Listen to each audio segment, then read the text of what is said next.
refused to go on our family vacation because my sister invited her new boyfriend, my ex husband, who abused me. We'll just give your ticket to Drake, she said, and our parents sided with her. So I canceled all the tickets. My name is Brittany, and at 29, I'm what most people would call successful. I have a great job at a marketing firm, a nice apartment in the city, and enough money to live comfortably. What I don't have anymore is a husband, and honestly, I'm better off without him. I divorced Drake just over a year ago after 3 years of what I can only describe as hell. We met at a friend's party when I was 25. He was charming, funny, and seemed to have his life together. 6 months later, we were married, and that's when everything changed. Almost immediately after our wedding, Drake started hanging out with a new group of friends. These guys were bad news, always drinking, never working. Soon enough, Drake was coming home drunk most nights. When I confronted him about it, he'd get angry, not just annoyed, but scary angry. There were threats, things I never thought I'd hear from someone who claimed to love me. For too long, I put up with it. I made excuses. I tried to help him. Then came that final night when he stumbled in at 2 a.m., reeking of alcohol. I got fired, he slurred, collapsing onto our couch. Something in me snapped. That's it, Drake. I'm filing for divorce. I can't do this anymore. And what happened next is something I still have nightmares about. He lunged at me, his face contorted with rage. I won't go into details, but I ended up with bruises all over my body and a sprained wrist. When he finally passed out, I ran to my friend Kelly's apartment down the block. From there, I called the police and went to the hospital to document my injuries. The divorce was quick. Drake moved out, was ordered to take anger management classes, and I tried to piece my life back together. My parents and my younger sister, Catherine, were there for me through it all, or at least I thought they were. Last month, during a family dinner at my parents' house, they brought up the idea of a family vacation in Florida, just the four of us. Me, my 26-year-old sister, Catherine, and my parents, Robert and Susan. We thought June would be perfect, Mom said, sparkling with excitement. Can you imagine? 2 weeks of sun, sand, and an ocean. Dad cleared his throat. We were hoping you could handle the plane tickets and hotel rooms, Brittany. You know our situation isn't the best right now. It wasn't an unusual request. My parents struggle financially. Dad's small hardware store barely stays afloat, and Mom's part-time job at the library doesn't bring in much. Catherine works as a receptionist and is always complaining about being broke. Meanwhile, I make good money as a marketing director. Sure, I can do that, I said without hesitation. I was used to helping them out financially just last month. I'd paid for Dad's car repairs and Catherine's dental work. Mom clapped her hands together. Oh, I can't wait to swim in the ocean. It's been years since we've had a proper vacation. Over the next 3 weeks, I got everything in order. I arranged for time off work, booked 4 plane tickets to Miami, reserved hotel rooms, a double for my parents, and singles for Catherine and me. I even bought a new swimsuit and started researching restaurants and attractions in the area. 1 week before our departure date, I got a text from Mom. Need to talk. Please come for dinner tonight. Important. Her message worried me. Had something happened? Was someone sick? I texted back that I'd be there after work and spent the rest of the day distracted, wondering what could be so urgent. When I arrived at my parents' modest suburban home that evening, I was surprised to find not just Mom and Dad waiting, but Catherine too. She was practically bouncing with excitement, a huge smile plastered across her face. What's going on? I asked, looking between them. Is everything okay? They exchanged glances. Let's talk over dinner, Dad said, ushering me toward the dining room. Mom had made my favorite lasagna, which immediately put me on edge. In our family, favorite meals usually preceded difficult conversations. So I said, Once we were all seated, "What's this urgent matter we need to discuss?" Dad took a deep breath. "Well, honey, there's been a slight change of plans for our Florida trip. We're adding one more person," Mom continued, not quite meeting my eyes. Catherine couldn't contain herself any longer. "I'm engaged," she blurted out, holding up her left hand to show off a modest diamond ring. "And my fiancé is coming with us to Florida." "Oh," I said, genuinely surprised but happy for her. "Congratulations, Catherine. I didn't even know you were seeing someone. Seriously, who's the lucky guy?" The room went quiet. My parents looked at each other nervously. Catherine's smile turned smug. "You know him pretty well, actually," she said, her voice dripping with satisfaction. "It's Drake." My fork clattered onto my plate. "Drake? My ex-husband, Drake?" Catherine nodded, her smile never faltering. "We've been dating for 3 months. He's changed, Brittany. He's not the person you were married to." The room started spinning. My ex-husband, the man who had beaten me, the man I still had nightmares about, was now engaged to my little sister, and my family was acting like this was normal, like it was something to celebrate. "You can't be serious," I said, looking frantically between my parents. "You know what he did to me? Mom, you were in the courtroom during our divorce." "Brittany," Mom said with a sigh, "you always exaggerate everything. What happened between you and Drake was just a typical marriage spat that got out of hand." I couldn't believe what I was hearing. "A spat? Mom, you saw me in the hospital. You saw the bruises all over my body. How can you say that?" Dad shifted uncomfortably in his chair but said nothing. Catherine rolled her eyes dramatically. "Drake told me everything," she said, leaning forward. "He said you were the abusive one, that you hit him regularly, and he was just defending himself that night. He didn't mean to hurt you." A laugh escaped me, a harsh, bitter sound. "Are you kidding me? I'm 5'4" and weigh 110 pounds. Drake is 6'2" and built like a linebacker at 200 pounds. How exactly would I overpower him?" Catherine shrugged. "I believe my fiancé." "Your fiancé?" I repeated. The words tasted like poison. "The man who threatened me, the man who put me in the hospital." "The past is the past," Dad finally spoke up.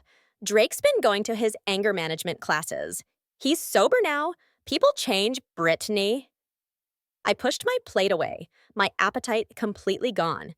"I'm not going on vacation with him. That's final." My parents exchanged another look, and my stomach dropped. "Well," Mom said slowly, "we thought you might feel that way, and we respect your decision." "But we're still going," Dad added. "We'll just give your ticket to Drake." Catherine nodded enthusiastically. "And you'll need to rebook the hotel rooms. Instead of 2 singles, just book a double for Drake and me." For a moment, I couldn't speak. The betrayal was so complete, so unexpected, that it knocked the wind out of me. These people in my family were choosing my abuser over me. They were asking me to pay for his vacation. "Let me get this straight," I said, my voice eerily calm. "You want me to cancel my own vacation, which I've already arranged time off work for, and instead pay for my abusive ex-husband to go in my place?" I stood up from the table. My hands were shaking, but I was determined not to break down in front of them. "You know what? I need to go." I grabbed my purse and jacket, moving toward the door. No one tried to stop me, no one called out. They just let me walk away. The drive home was a blur. I kept expecting tears to come, but instead, I felt a cold, hard anger building inside me. By the time I reached my apartment, I knew exactly what I was going to do. I poured myself a generous glass of wine and sat down at my computer. First, I canceled all 4 plane tickets to Miami. Then I canceled my hotel reservations. I took screenshots of each cancellation confirmation and attached them to text messages to both Mom and Catherine. Vacation plans canceled. All reservations were in my name, so they're now void. Have a great June. I hit send before I could second guess myself. Yes, I'd lose the deposit money, but it was worth it to know that they wouldn't be enjoying a vacation at my expense while excluding me. It took exactly 15 minutes for my phone to start blowing up. First, mom called, then Catherine, then dad. I ignored them all, setting my phone to silent and enjoying my wine. When I finally checked my messages an hour later, what I saw only confirmed I'd made the right decision. From mom. How could you do this to your family? You're a terrible daughter, selfish and spiteful. We're better off without you in our lives. From Catherine. You jealous bastard. You lost the best man in the world, and now you can't stand to see me happy with him. You're dead to me. I snorted at Catherine's message. Drake, the best man in the world? She had no idea what she was in for. Oddly enough, I felt relieved as I blocked their numbers. For years, I'd been their emotional and financial support. I paid for emergencies, listened to their complaints, solved their problems, and for what? For them to turn on me the moment it suited them? A week passed. I kept my vacation time approved at work, but hadn't decided what to do with it. Then, while mindlessly scrolling through social media one evening, I saw a post from Catherine.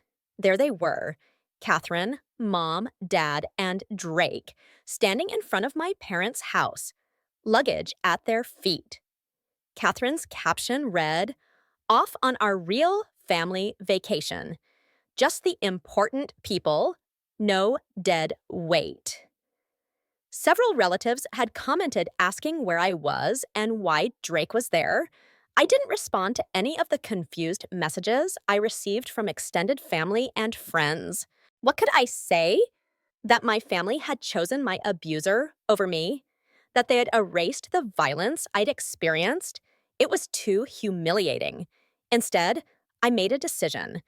I wasn't going to sit at home while they enjoyed themselves, even if it was at a cheaper destination. I booked a last-minute deal to Cancun, Mexico. 2 weeks of sun, sand, and solitude. As my departure date approached, I felt a mix of emotions: anger at my family's betrayal, sadness at what I'd lost, but also strangely, a sense of freedom. No more family obligations, no more being the responsible one. For 2 weeks, I would answer to no one but myself. The morning of my flight, I deactivated my social media accounts and set an out-of-office response on my email. I wasn't going to spend my vacation checking for updates or messages. This was my time. As the plane took off, I leaned back in my seat and closed my eyes. For the first time in months, maybe years, I felt the tension leaving my body. Whatever drama was unfolding with my family and Drake, it wasn't my problem anymore. Mexico was exactly what I needed. I spent my days lounging on pristine beaches, swimming in crystal clear waters, and exploring Mayan ruins. At night, I dined alone at beachfront restaurants, enjoying fresh seafood and margaritas. For 2 weeks, I didn't check my email or social media. I barely even used my phone, except to take photos of sunsets and cenotes. The resort I stayed at was adults only, which meant no screaming kids and plenty of peace. I made casual acquaintances, a couple from Canada, a solo traveler from Australia, but mostly kept to myself. I read 4 novels, got a golden tan, and for the first time in ages, slept without nightmares. It wasn't until my flight home that I turned my phone back on. The moment it connected to service, it exploded with notifications, dozens of missed calls from my parents' landline, from numbers I didn't recognize, and even from a few concerned friends. Text messages filled my screen. The most recent one was from my mother, sent just yesterday. "Call me as soon as you get this. Emergency." I almost ignored it. After all, their idea of an emergency was probably that Catherine broke a nail or that they needed money for something. But a nagging feeling in my gut made me dial mom's number once I was settled in my apartment, unpacked, and showered. She answered on the first ring. "Brittany, is that you?" "Yeah, Mom. What's the emergency?" I kept my voice cool and detached. "Oh, thank God. We've been trying to reach you for days. She sounded genuinely distressed. It's about the vacation. And Drake? I'm not interested in hearing about your wonderful family time with my abusive ex, I said, reaching to end the call. No, no, wait. Mom's voice rose. It was a disaster. Brittany, you were right about him. That stopped me. What happened? The story tumbled out. They'd gone to a budget beach resort in South Carolina. The first day had been fine checking in, enjoying the pool, having dinner. But on the second night, Catherine had gone back to the room early with a headache while my parents and Drake went to the hotel bar. He said he was going to the bathroom, Mom explained, but he was gone for over an hour. Your father went to check on him and couldn't find him. Eventually, Dad had gone back to the room to check on Catherine, only to find her crying hysterically. She'd walked in on Drake in bed with one of the hotel staff, a young woman who'd checked them in earlier. There was a huge scene, Mom continued. Drake started screaming at Catherine, calling her names. When your father tried to intervene, Drake shoved him. He threatened all of us, said we'd regret crossing him.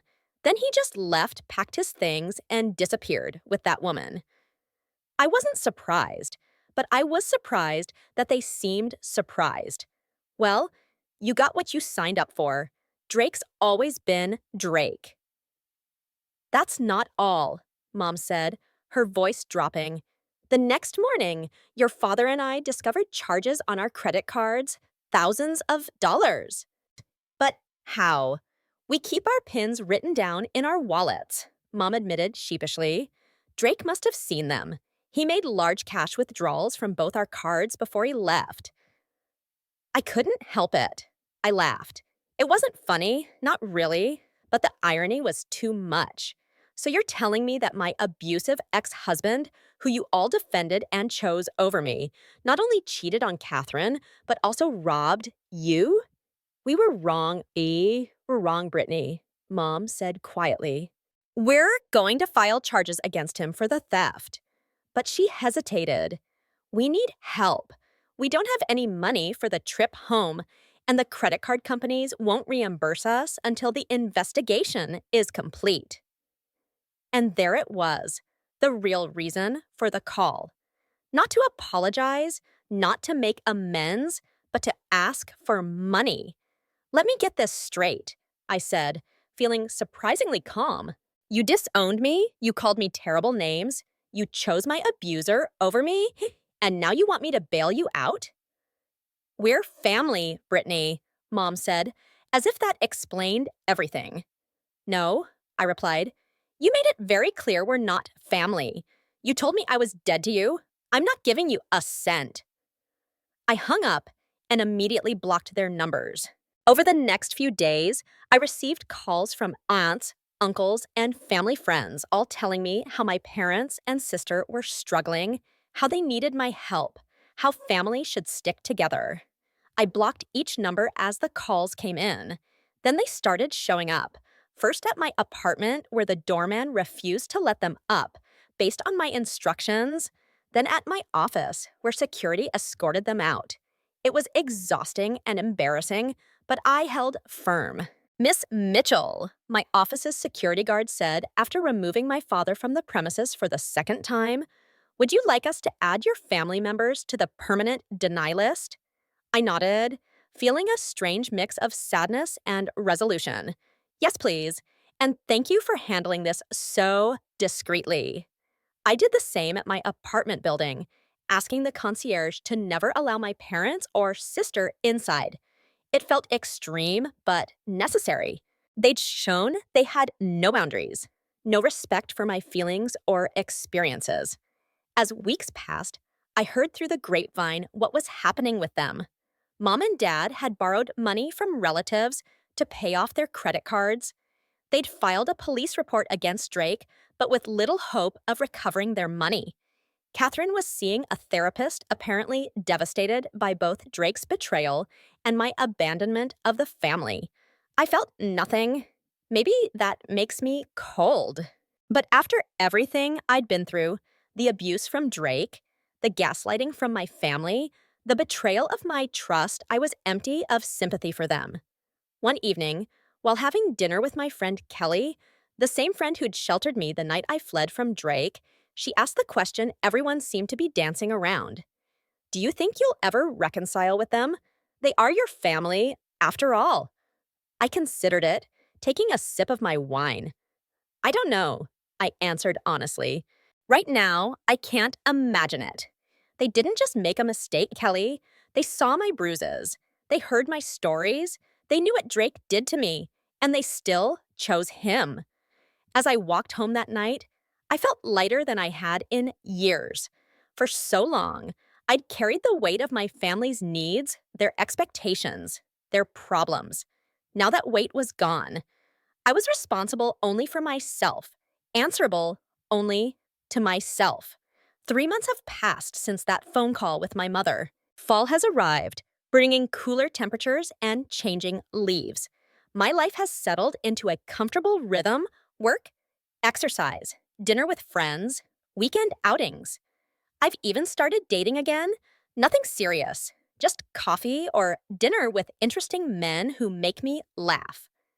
Last week, I was promoted to Senior Drake Heating Director, a position that came with a substantial raise and my own office. I celebrated by buying myself a pair of ridiculously expensive shoes I'd been eyeing for months. Before, that money probably would have gone to helping my parents replace their ancient water heater or bailing Catherine out of credit card debt. I still hear about my family occasionally. My cousin Jamie calls every few weeks, careful not to push for reconciliation, but keeping me updated. Dad had a minor health scare, high blood pressure. Nothing serious, but it required medication. Mom picked up more hours. At the library, Catherine moved back in with them after breaking her lease. Apparently, she couldn't afford the rent on her own. Most significantly, the police investigation into Drake's theft had gone nowhere. He disappeared completely, likely with his hotel fling, and hadn't used any traceable cards or accounts since. My parents' bank refused to cover the fraudulent withdrawals, since my parents had written down their PIN, a clear violation of the bank's security policy. Your mom asked about you again, Jamie said during our last call. She wanted to know if you'd changed your number. I haven't, I replied. I just don't answer their calls. Jamie hesitated. Catherine's been having a rough time. She's been diagnosed with depression.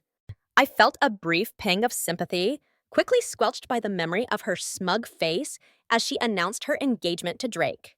I'm sorry to hear that, I said, and meant it.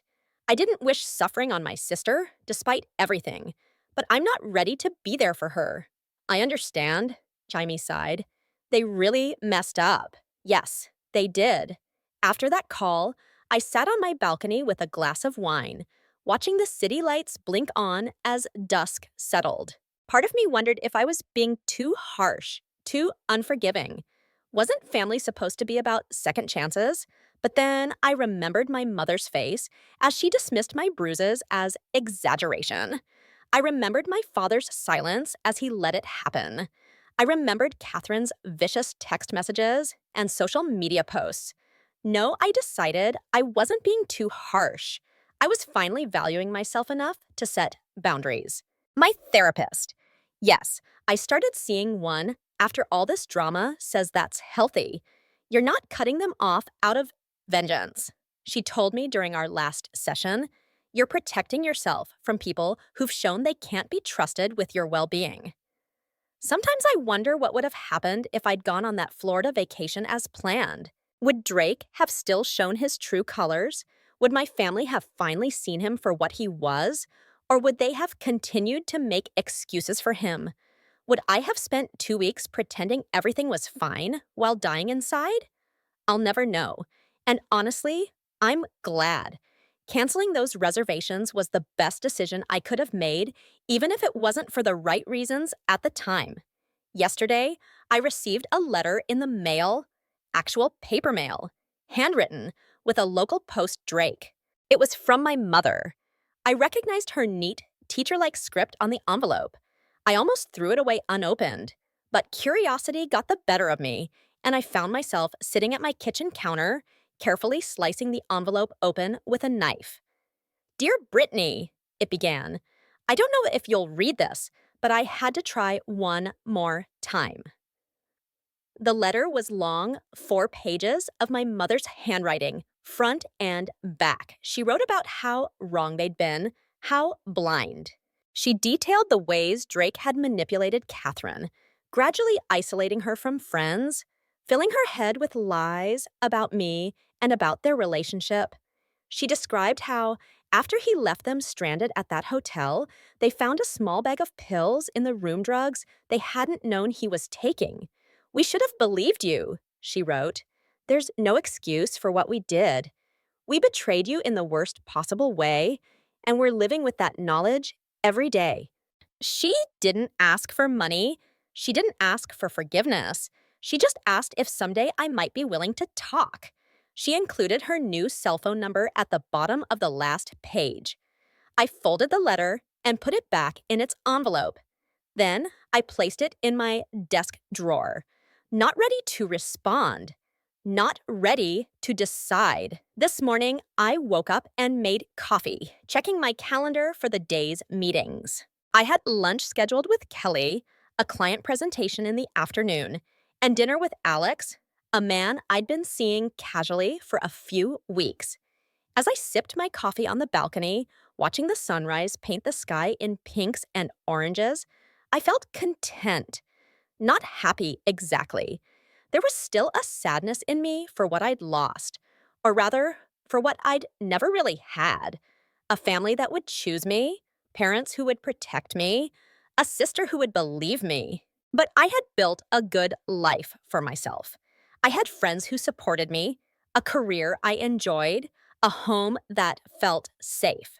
I had freed myself from the obligation to constantly rescue people who wouldn't do the same for me. Will I ever call the number my mother left in that letter? I don't know. Not today. Probably not tomorrow. Maybe not for months or even years. I'm no longer angry. Not white hot angry, anyway. That's progress, I suppose. But I'm not ready to let them back into my life. Trust, once broken so thoroughly, isn't easily repaired, and I'm not sure I want to put in the effort to repair it. For now, I'm focusing on myself, on healing, on building relationships with people who value me, who believe me, who respect my boundaries. Maybe someday I'll be ready to have a conversation with my mother, to hear Catherine's apology, to look my father in the eye again. But it will be on my terms, when I'm ready, and with the clear understanding that I'm no longer the family fixer, no longer the bank, no longer the one who sacrifices her own well being to make everyone else comfortable.